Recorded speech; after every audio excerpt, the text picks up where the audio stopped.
आज आपण एका लोकप्रिय कवयित्रीविषयी माहिती पाहणार आहोत. शांता शेळके.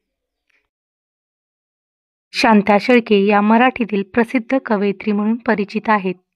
याशिवाय कथा, कादंबरी, बालसाहित्य इत्यादी वाङ्मय प्रकारातही त्यांनी विपुल लेखन केले आहे. त्यांचे संपूर्ण नाव शांता जनार्दन शेळके असे आहे. त्यांचा जन्म 21 ऑक्टोबर 1922 रोजी झाला. त्यांचे शिक्षण पुणे येथे झाले. एम.ए.ची पदवी संपादन केल्यानंतर त्यांनी मुंबई येथील कॉलेजात मराठी विषयाच्या प्राध्यापिका म्हणून काम केले. शांता शेळके यांना कवयित्री म्हणून मोठीच लोकप्रियता लाभली आहे.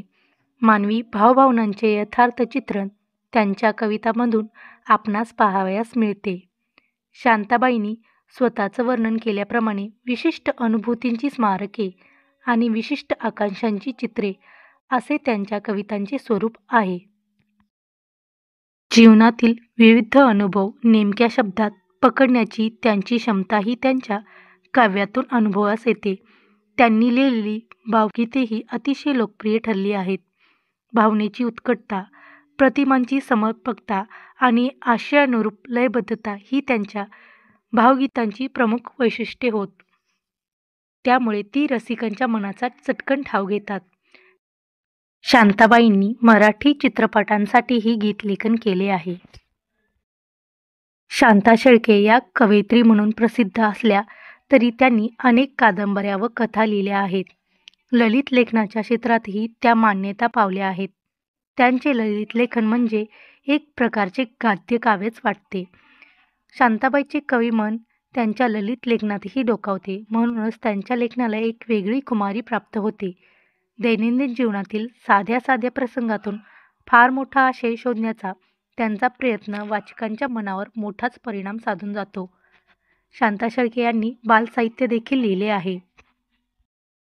त्यांचे वर्षा, रूपसी, जन्मजान्हवी, तोच चंद्रमा, कळ्यांचे दिवस, फुलांच्या राती, गोंदन इत्यादी काव्यसंग्रह प्रसिद्ध आहेत.